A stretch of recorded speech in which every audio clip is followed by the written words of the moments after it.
6:30 পৌনে 7টার সময় বেরিয়ে পড়েছি বাড়ি থেকে। যাচ্ছি আজকে মায়ের দর্শন করতে। জয় মা তারা বলে বেরিয়ে গেলাম। হঠাৎ করেই মায়ের যেন ডাক এলো, হঠাৎ করেই ঠিক হয়ে গেল যে যাবো আজকে একটুখানি মায়ের দর্শন করতে। বক্রেশ্বর, তারাপীঠ সব কিছু ঘুরে আসবো। সঙ্গে থাকো, দেখি তোমাদের সঙ্গে কতটা শেয়ার করতে পারি। আসলে কয়েকদিন ধরে ভাবছিলাম বাবুকে নিয়ে কোথাও একটু যাবো, ঘুরে আসবো, কারণ এরপর 2 তারিখ থেকে স্কুল খুলে যাবে।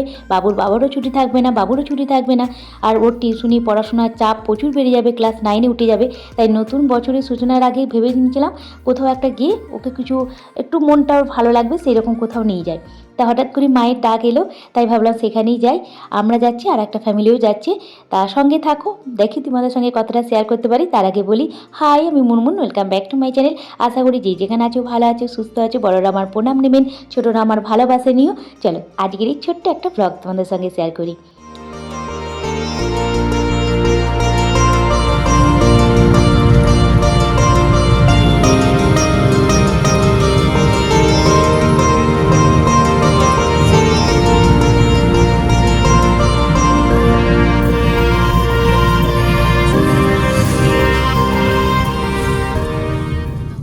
সকাল 6:30 পৌনে 7টার সময় স্নান টান করে বেরিয়ে পড়েছিলাম। দুটো ফ্যামিলি মিলে যাচ্ছি বললাম। আমার পাশের বাড়িতে যে একটা ফ্যামিলি আছে, তোমরা তাকে চেনো, কারণ কি না আমার বাবুকে যে ভাইফোঁটা দিতে এসেছিলো, ওই যে রানু বা ঐন্দ্রিলা, ডাকনাম রানু, আমরা ওর ভালো নাম হচ্ছে ঐন্দ্রিলা।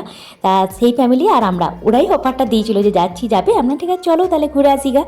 আমরা ভেবে নিয়েছিলাম একটুখানি কলকাতা দক্ষিণেশ্বর যাবো। তা আগে যখন এই মা টানলো, তাহলে এই মায়ের সঙ্গেই আগে দর্শনটা করে আসি গা। আর দেখি তোমাদের সঙ্গে কতটা শেয়ার করতে পারি।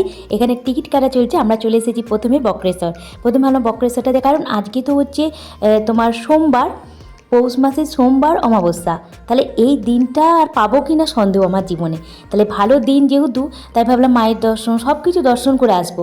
তবে কি জানো তো, আমরা যেখানে ফোন করেছিলাম তারাপীঠে, বললো বেলার পর 1-1:30টার পর হলে পুজোটা দিতে পারবে, কারণ সকাল দিকে এতটা ভিড় আমরা পুজো ঠিক মতো দিতে পারবো না।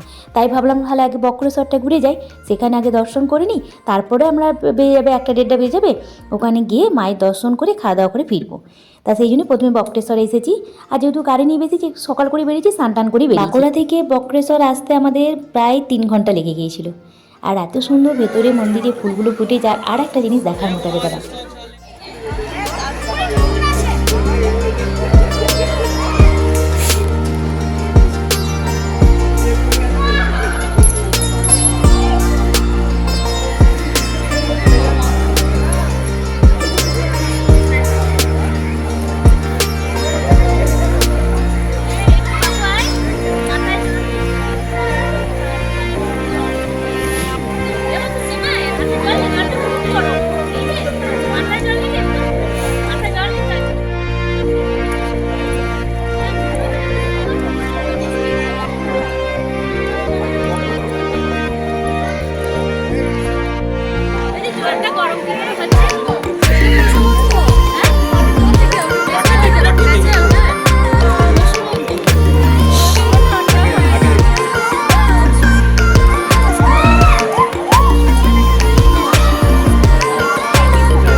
মানে এত গরম ইয়েটাকে ইয়ে করে বানানো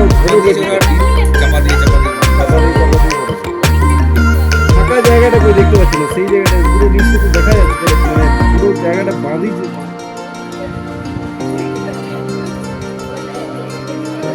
চারিদিক থেকে উঠছে, চারিদিক থেকে উঠছে।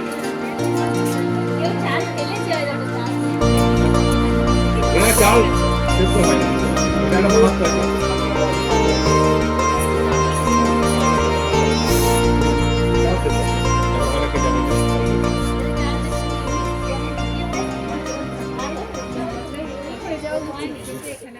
মন্দিরে ঢোকার আগেই এই জায়গাটার নাম হচ্ছে উষ্ণ প্রসবন। জায়গাটা যেমন নাম তেমনি তার কাজ। বলে না জলটা সবসময় ফুটছে, মানে এই যে ভাব বেরোচ্ছে জলটা ফুটছে, দেখলে তোমার মনে হবে ওইখানে দাঁড়িয়ে দেখি, মানে আমার কাছে খুব একটা অবাস্তব জিনিস মনে হয়েছে। মানে এটা হয়, এটা কি করে হচ্ছে? সায়েন্টিফিক অনেক কিছু কারণ আছে, এটা হয়তো হবে, কিন্তু সায়েন্টিফিক কারণ ছাড়া যে সামনাসামনি এরকম জিনিস দেখতে পাবো, এটা আমার কাছে বড় পাওনা। আর সবসময় একটা জলের ভাব আর গরম, ওর কাছ দিয়ে গেলে তুমি মনে হচ্ছে জল ফুটলে যেমন পাশ দিয়ে পেরোলে গায়ে ভাবটা লাগে, সেই রকম ভাব লাগছিল। উষ্ণ প্রস্রবণ নাম, কিন্তু ওই জিনিসটা খুব ভালো লেগেছিল।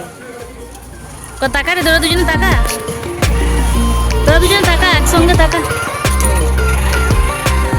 চলে আয়, চলে আয়, চলে আয়, চলে আয়। বাবু চলে আয়, এরানো চলে আয়।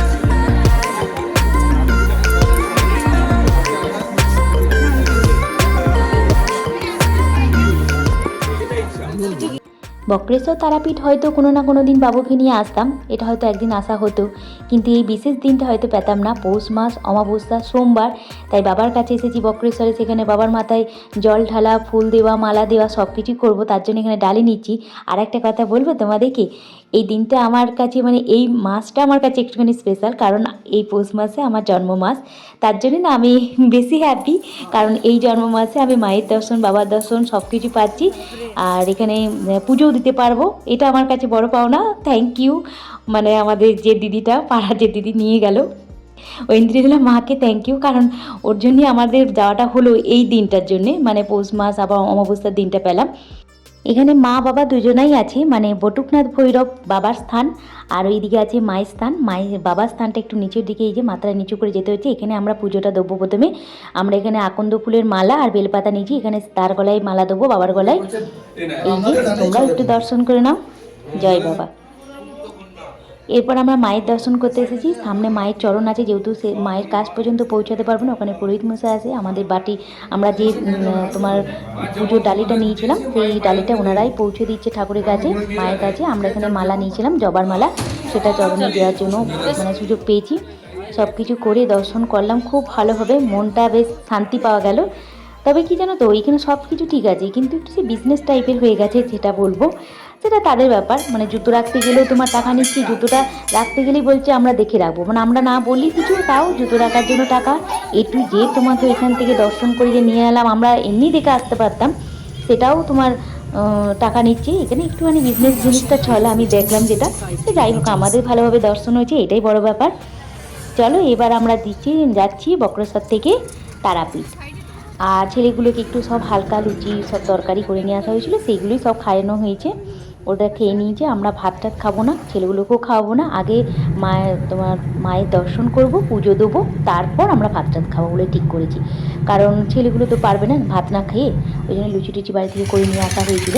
চলে এসেছি আমরা তারাপীঠ, গাড়ি করে যেহেতু এসেছি, এখান থেকে প্রায় বক্রেশ্বর থেকে 1-1.5 ঘন্টা সময় লাগলো, অতটা টাইমটা এখন মনে নেই। এই যে আই লাভ তারাপীঠ, এই জায়গাটা দেখে আমাদের খুব ভালো লেগেছিলো যে এখানে যাওয়ার সময় একটা ছবি তুলবো এই ভেবে। চলো আগে মায়ের দর্শন করি। আমরা পান্ডা ছাড়া তো উপায় নেই, যেহেতু আজকে অমাবস্যা বারবার বলছি না, তার জন্য না আজকে প্রচুর ভিড় থাকবে, আর ভিড়েতে ছেলেগুলোকে নিয়ে হেঁটে লম্বা লাইনে দাঁড়ানো অসম্ভব হয়ে যাবে, তার জন্য আমরা পান্ডার সঙ্গে যোগাযোগ করে এসেছি। তবে তোমরা চলো দেখো, তাহলে ভিডিওটা দেখলে বুঝতে পারবে, পান্ডার মাধ্যমে গেলেও আমরা কোনো ভিআইপির মাধ্যম পাইনি, কারণ লম্বা তোমার 2.5 ঘন্টা লম্বা লাইনে দাঁড়িয়ে তবে মায়ের দর্শন পেয়েছি। আর কারণ আমি এটা পরে ভয়েস ওভার দিচ্ছি বলে তোমাদের বলে দিচ্ছি যে 2.5 ঘন্টা লম্বা লাইনে দাঁড়িয়েছি, যতই ভিআইপি আমরা টিকিট কাটি না কেন। 500 টাকা করে নিয়েছে টিকিটটা, আমি তোমাদের সেটা বলে দিচ্ছি, তোমাদের যাতে কেউ যদি যেতে চাও মায়ের কাছে, যদি ভিআইপি টিকিট কাটতে চাও বলে দিচ্ছি, 500 টাকা করে টিকিটটা নিয়েছে মাথা পিছু। মানে আমরা 3 জন ছিলাম, আমার ফ্যামিলি মেম্বার 3 জন, 1,500 টাকা, আর একটা ফ্যামিলি ছিল তাদের 1,500 টাকা লেগেছে, মানে মাথা পিছু 500 টাকা করে লেগেছে এই পান্ডার মাধ্যমেই যেতে গেলে। তবে ভিআইপি মাধ্যম বলেছে, কিন্তু লম্বা 2.5 ঘন্টা লাইনে দাঁড়িয়ে ছেলে আর মেয়ে দুটো, মানে ঐন্দ্রিলা আর আমাদের বাবু দুজনের একদম মানে দেখে মুখ খারাপও লাগছিলো যে ওরা খুব ক্লান্ত হয়ে যাচ্ছে, অনেকক্ষণ লম্বা লাইনে দাঁড়িয়ে আছে। আর যেহেতু আজকে অমাবস্যা সোমবার, তাই সবাই এসেছে, আবার এরপর সবার অফিস স্কুল সবই খুলে যাবে। ধরো আমরা 30 তারিখে গেছি সোমবার, 30শে ডিসেম্বর, এরপর 1-2 দিন পরে স্কুল খুলে যাবে বা অফিস খুলে যাবে, এইসব কারণে। আর এখানে আমরা ডালিটা নিয়ে নিচ্ছি, যে পান্ডার মাধ্যমে করেছি তাদেরই দোকান আছে, সেই আমাদের সব ডালির মধ্যে সাজিয়ে যা যা দরকার সেগুলো সব আয়োজন করে দিয়েছে। মালাও নিয়ে নিয়েছি দুটো। এবার চলো পুজোটা দিয়ে দিই, লম্বা লাইনে দাঁড়িয়ে, সঙ্গে থাকো তোমাদের। আর এখানে তো মোবাইল অ্যালাউ নেই, মানে মোবাইলটা তোমার মন্দিরে ঢোকার আগেই গাডার দিয়ে বেঁধে একটা টিকিট টোকেন দিয়ে দিচ্ছে, সেখানে রেখেছি। আর এইখানটা করে দেখো, এগুলো আমার সব থেকে স্মৃতি হিসাবে রয়ে যাবে। বাবুর বাবাকে দিয়েছিলাম ডালিটা ধরতে, আমরা সব অনেকটা লাইন 2.5-3 ঘন্টা মতো লাইনে দাঁড়িয়েছিলাম, তো তার জন্যে সবাই একবার করে নিচ্ছিলাম। একবার ওই দাদাটা নিচ্ছিলো, একবার বাবুর বাবা নিচ্ছিলো, বাবু একবার নিচে। তাই আমি বললাম বাবা ছবি তুলে নিই, এগুলো সবসময় তো পাওয়া যায় না। এই যে এইখানটা করে একটু বসে রেস্ট নিচ্ছে, মানে অনেকটা লম্বা লাইন। এই যে ওই দিকটা হচ্ছে জেনারেলে, আর একটা হচ্ছে ভিআইপি। ভিআইপি যেটাই বলো না কেন, ভিআইপির কোনো ট্রিটমেন্ট পাইনি। আর একবার জায়গায় যাচ্ছি, আমার যা কাজ একবার করে ওদেরকে খুশিতে রাখার জন্য বলছি, একবার দেখি স্মাইল করো, একটা ছবি তুলে নিই, এগুলো স্মৃতি হিসাবে রয়ে যাবে। ঠিক না, মায়ের দর্শন করতে এসেছি, এগুলোই তো পরবর্তীকালে আমরা পাতা উল্টে দেখতে পাবো, যখন এখনকার অ্যালবামের থেকে হচ্ছে ফোনের মধ্যে থেকে যায়, সেই মেমোরিতে আমাদের সারা জীবন যখন দেখবো ভালো লাগবে, সেই দিনটা ফিরে আসবে যেন মায়ের দর্শন করেছিলাম, এইভাবে গেছি 2.5-3 ঘন্টা লম্বা লাইনে দাঁড়িয়ে, 500 টাকার টিকিট কেটে 2.5-3 ঘন্টা করে লাইনে দাঁড়িয়েছি। সেটা নয়, মায়ের দর্শন করতে পেরেছি, এটাই বড় ব্যাপার। একটা জায়গায় ধরো কিছুক্ষণ পুজো হচ্ছে, তারপরে গেটটা বন্ধ করে দিয়েছে, তখন অনেকক্ষণ দাঁড়াতে হচ্ছে। কোনোদিন যদি তোমরা তারাপীঠে আসো তাহলে জানতে পারবে, এরপর মন্দিরে ঢোকার আগে একটা অফিস কাউন্টারের মতো আছে, সেখানে ফোনগুলো জমা দিয়ে দিতে হয়। আমরা সেটাই দিয়ে দেবো, একটা করে টোকেনও দিয়ে দেবে। এরপর তোমাদের সঙ্গে মায়ের দর্শনটা করাতে পারবো না, কিন্তু বাইরে থেকে মন্দিরটা দিয়ে দিলাম। এটাই ছিল আমাদের পান্ডা। তা চলো, আর কি বলবো, মায়ের যা দর্শন হয়েছে সেটা মুখের বলা নয়। তোমরা এসে যদি সামনে এইভাবে দেখতে পাও না, মনটা যেন একদম ভরে যাবে, শান্তি পাবে। সেই রকমই মায়ের দর্শন হয়েছে। লাকিলি আমি প্রায় 5-7 মিনিট মায়ের সামনেটাই ছিলাম, কারণ সে অনেক দর্শনার্থীদিকে পার করে দেয়, মায়ের সামনেটা অনেকক্ষণ দাঁড় করাতে হয় কিছু দর্শনার্থীদের, সেই রকম লাকিলি আমরা পড়ে গিয়েছিলাম, আর আমি একদম মায়ের সামনে ছিলাম। চোখ দিয়ে জল চলে এসেছিলো, সেই দৃশ্যগুলো তোমাদের সঙ্গে শেয়ার করতে পারলাম না, পারলে একবার মায়ের দর্শন করে দিয়ে যেও। আর এখানে আমরা এসেছিলাম বামা খ্যাপার বাড়ির পুরনো আদি বাড়িটা দর্শন করতে যাওয়ার পথে। আজকের ভিডিওটা তাহলে এখানেই শেষ করছি। ভালো লাগলে প্লিজ একটা লাইক করে দিও, শেয়ার করে দিও, সাবস্ক্রাইব করে দিও। ভালো লাগলে লাইক, শেয়ার, সাবস্ক্রাইব। বাই, ভালো থেকো, সুস্থ থেকো।